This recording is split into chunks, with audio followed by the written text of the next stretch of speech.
ഇന്ന് മഹാഭാരതത്തിലെ ഏറ്റവും പ്രധാനപ്പെട്ട കഥാപാത്രമായ ഭീഷ്മരെക്കുറിച്ചുള്ള കാര്യങ്ങളാണ് മുത്തശ്ശി പറയാൻ പോകുന്നത്. ദ്യോവ് എന്ന് പറയുന്ന അഷ്ടവസുവിൻ്റെ അവതാരമാണ് ഭീഷ്മർ. ദേവവ്രതൻ എന്നായിരുന്നു ഭീഷ്മരുടെ യഥാർത്ഥ നാമം. കുരുവംശത്തിലെ ശന്തനു മഹാരാജാവിന് ഗംഗാദേവിയിൽ ഉണ്ടായ പുത്രനാണ് ദേവവ്രതൻ. ചില പ്രത്യേക കാരണങ്ങളാൽ ദേവവ്രതൻ ജനിച്ച ഉടനെ ഗംഗാദേവി ശിശുവിനെ എടുത്ത് ഗംഗാനദിയിൽ ഉപേക്ഷിക്കാൻ വേണ്ടി പോകുമ്പോൾ ശന്തനു മഹാരാജാവ് തടഞ്ഞു നിർത്തുകയാണ്. അത് ഗംഗാദേവിക്ക് ഇഷ്ടപ്പെട്ടില്ല. അവർ തമ്മിലുള്ള നിബന്ധന അനുസരിച്ച് ഗംഗാദേവി എന്ത് ചെയ്താലും ഇടപെടില്ല എന്ന് ശന്തനു മഹാരാജാവ് വാക്ക് നൽകിയിരുന്നു. അപ്പോൾ വാക്ക് അനുസരിക്കാത്തത് കൊണ്ട് ഗംഗാദേവി ഈ കുഞ്ഞിനെയും കൊണ്ട് അങ്ങോട്ട് പോവുകയാണ്. അങ്ങനെ ഏകദേശം കൗമാരപ്രായമായപ്പോൾ ഗംഗാദേവി ദേവവ്രതനെ തിരിച്ച് അച്ഛൻ്റെ അടുക്ക ഏൽപ്പിക്കുകയാണ്. ശന്തനുവിനെ ഏൽപ്പിച്ചിട്ട് ഗംഗാദേവി സ്വർഗത്തിലേക്ക് പോകുന്നു. ശന്തനുവിന് വളരെ സന്തോഷമായി, പുത്രനെ കിട്ടിയല്ലോ. അങ്ങനെ ഈ ശന്തനുവും ദേവവ്രതനും കൂടി ഹസ്തിനപുര രാജ്യത്തിൽ കൊട്ടാരത്തിൽ സുഖമായിട്ട് ജീവിക്കുന്നു. ദേവവ്രതനെ യുവരാജാവായിട്ട് വാഴിക്കുകയും ചെയ്യുന്നു. കുറച്ച് ദിവസം കഴിഞ്ഞപ്പോൾ ഈ രാജാക്കന്മാർക്ക് ഇടയ്ക്കിടയ്ക്ക് നായാട്ടിന് പോകണം, എന്നാലേ ഒരു സുഖമാവുള്ളൂ. അതിന് ഒന്ന് വിനോദം, രണ്ട് ഈ മൃഗങ്ങളെ കൊണ്ടുള്ള ശല്യം, കാട്ടിൽ നിന്നുള്ള മൃഗങ്ങളൊക്കെ നാട്ടിലേക്ക് വരുമ്പോൾ ശല്യം ഉണ്ടാക്കാതിരിക്കാൻ അവയെ കൊന്നെടുക്കുകയും വേണം. അതിന് വേണ്ടിയിട്ടാണ് ഈ പോകുന്നത്.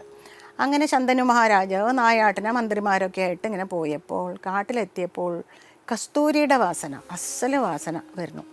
ആ സുഗന്ധത്തെ പിന്തുടർന്ന് പോയിട്ട് എത്തിപ്പെടുന്നത് ഒരു മുക്കുവൻ്റെ കുടിലാണ്. അവിടെ ചെന്ന് കയറിയപ്പോൾ അതിസുന്ദരിയായിട്ടുള്ള സത്യവതി, മുക്കുവൻ്റെ പുത്രിയാണ്, അതിസുന്ദരിയാണ്. ഈ സത്യവതിയുടെ ശരീരത്തിൽ നിന്നാണ് ഈ സുഗന്ധം വരുന്നത്. അപ്പോൾ ശന്തനു മഹാരാജാവ് മുക്കുവനോട് പറയും, അങ്ങയുടെ പുത്രിയെ എനിക്ക് വിവാഹം കഴിച്ച് തരുമോ എന്ന് ചോദിക്കും. മുക്കുവന് ഉള്ളിൽ വളരെ സന്തോഷം തോന്നി. മഹാരാജാവാണ് മകളെ വിവാഹം കഴിച്ച് തരുമോ എന്ന് ചോദിക്കുന്നുണ്ട്. പക്ഷേ അയാൾ എന്ത് ചെയ്തു? വളരെ ബുദ്ധിയുള്ള ആളാണ്. അയാളൊരു നിബന്ധന വെച്ചു. അയാൾക്കറിയാം ശന്തനു മഹാരാജാവിന് ഒരു പുത്രനുണ്ടെന്നും ആ പുത്രനെ യുവരാജാവായി വാഴിച്ചിട്ടുണ്ടെന്നും അയാൾക്കറിയാം. അതുകൊണ്ട് അയാളൊരു നിബന്ധന വെച്ചിട്ട് പറഞ്ഞു, വിവാഹം കഴിച്ചു തരുന്നതിന് സന്തോഷമുള്ളൂ മഹാരാജൻ, പക്ഷേ എൻ്റെ പുത്രി പ്രസവിക്കുന്ന മകന് രാജ്യാവകാശം കിട്ടണം എന്ന് പറഞ്ഞു. അപ്പോൾ ശന്തനുവിൻ്റെ ഉള്ളിലൊരു പിടച്ചിലുണ്ടായി. മൂത്ത പുത്രൻ ദേവവ്രതനെ യുവരാജാവായി വാഴിച്ചു കഴിഞ്ഞു. ഇനി എങ്ങനെയാണ് സത്യവതി പ്രസവിക്കുന്ന പുത്രന് കൊടുക്കുക? അത് മാത്രമല്ല, അത് രണ്ടാമത്തെ പുത്രനല്ലേ ആവുന്നുള്ളൂ. രാജ്യം എപ്പോഴും മൂത്ത പുത്രനല്ലേ ഭരിക്കേണ്ടത്.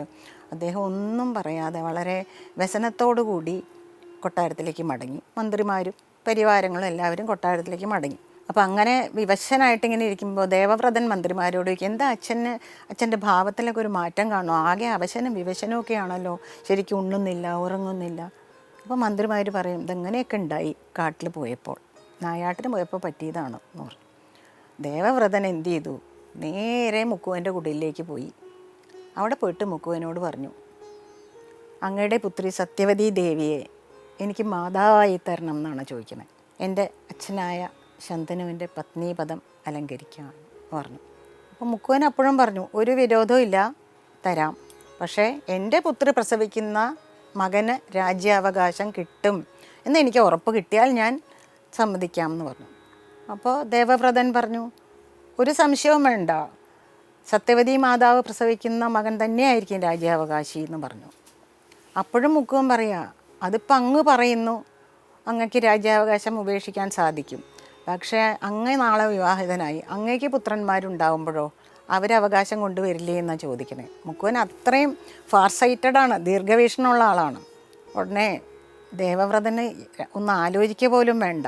ദേവവ്രതൻ പറയുകയാണ്, ഞാൻ ആജീവനാന്തം ഞാൻ അവിവാഹിതനായി കഴിയുന്നതായിരിക്കും, ഇത് സത്യം സത്യം സത്യം എന്ന് പറയുകയാണ്. അങ്ങനെ ഈ ദേവവ്രതൻ്റെ ശബ്ദം 8 ദിക്കിലും മുഴങ്ങി. അപ്പോൾ തന്നെ ആകാശത്ത് നിന്ന് പുഷ്പവൃഷ്ടി ഉണ്ടായി. ഭീഷ്മ ഭീഷ്മ എന്ന് ഇങ്ങനെ ആരവങ്ങൾ പുറത്ത്, ആരെയൊന്നും കാണാനില്ല, ആൾക്കാരെ ഒന്നും കാണാൻ, ആരവമാണ് ഭീഷ്മ ഭീഷ്മ എന്നും പറഞ്ഞുകൊണ്ട്. അങ്ങനെ സത്യവതി ദേവി ശന്തനുവിൻ്റെ ഭാര്യയായി ഹസ്തിനപുരം കൊട്ടാരത്തിലെത്തുകയാണ്. അപ്പോൾ ശന്തനു ഭീഷ്മരെ കെട്ടിപ്പിടിക്കും. എന്നിട്ട് പറയും, മകനെ, നിന്നെപ്പോലൊരു പുത്രനെ കിട്ടിയ ഞാൻ എത്ര ഭാഗ്യവാനാണ്. നീ മേലാല ഭീഷ്മർ എന്ന പേരിൽ ഖ്യാതി നേടും. അത് മാത്രമല്ല, നിനക്ക് സ്വച്ഛന്ത മൃത്യു എന്ന അനുഗ്രഹം കൂടി ഞാൻ തരുവാണെന്ന് പറയും. ഈ സ്വച്ഛന്ത മൃത്യു എന്താണെന്ന് വെച്ചാൽ ഇഷ്ടമുള്ളപ്പം മരിച്ചാൽ മതി. രോഗം വന്ന് കിടന്നാലും അമ്പേറ്റ് മുറിവ് പറ്റിയാലും മരിക്കണ്ട. അവനവന് തോന്നിയാൽ എനിക്ക് മരിക്കണം എന്ന് തോന്നുന്നപ്പോഴാണോ അപ്പോൾ മരിച്ചാൽ മതി. അതാണ് സ്വച്ഛന്ത മൃത്യു എന്ന് പറയുന്നത്. ഇവിടെ ഭീഷ്മരുടെ കഥ പൂർണ്ണമാവുകയാണ്. നമസ്കാരം.